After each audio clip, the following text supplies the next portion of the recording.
रोज मेरे गली में सताए झाड़ते हो, मुझे सीटी बजा कर क्यों लाए मारते हो।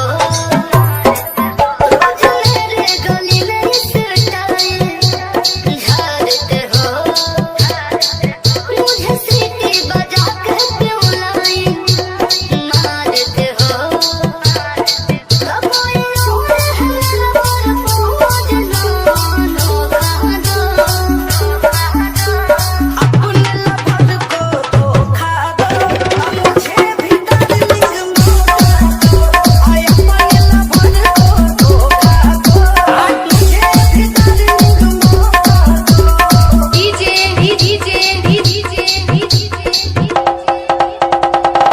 समझ में रितेश रितेश रितेश कुशवाहा कुशवाहा कुशवाहा खर्चा मेरा उठाओगे क्या, शॉपिंग डिनर कराओगे क्या, बोलो कलोगे।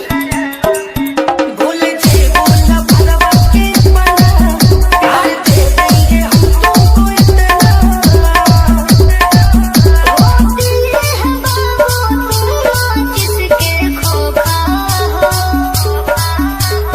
अपने लफड़ को धोखा दो, मुझे भी डार्लिंग मौका दो। आय अपने लफड़ को धोखा दो, मुझे भी डार्लिंग मौका दो। रितेश कुशवाहा कुशवाहा कुशवाहा प्यार यदि करोगे खोल के, मैं पटूंगे इमरान को बोल के। प्यार पालोगी राज करोगी, चार नाम से ही नाच करोगी। मेरा बाबू तूफान है, तुम तो हवा के झोंका हो। आय अपने लफड़ को धोखा दो, मुझे भी डार्लिंग रितेश रितेश कुशवाहा कुशवाहा कुशवाहा अपने लफड़ को धोखा दो, मुझे भी डार्लिंग मौका दो। आय अपने लफड़ को धोखा दो, मुझे भी डार्लिंग मौका दो। रोज मेरे गली में सताए झाड़ते हो, मुझे सीटी बजा कर क्यों लाए मारते हो। रोज मेरे गली में सताए झाड़ते हो, मुझे सीटी बजा कर क्यों लाए मारते हो।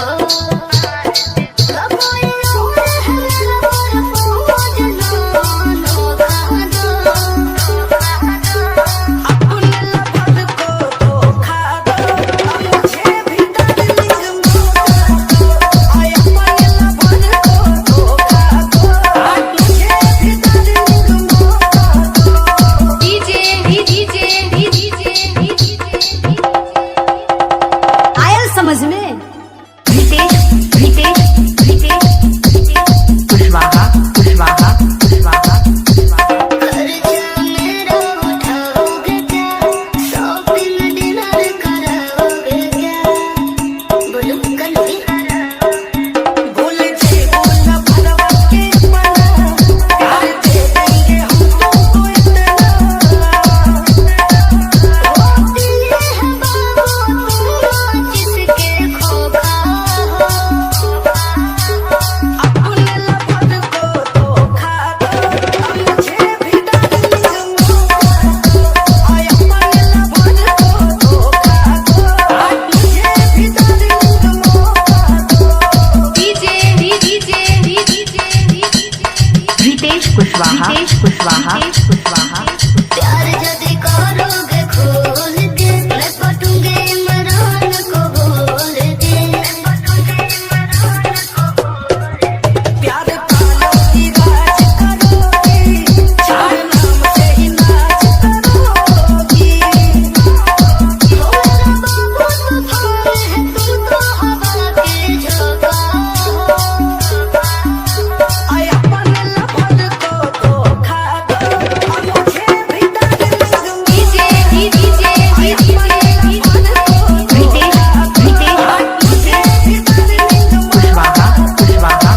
कुशवाहा। तो गाइस वीडियो अच्छे लगे तो जरूर कमेंट कीजिए और अच्छे अच्छे वीडियो देखने के लिए हमारा चैनल बगुला डांस टीवी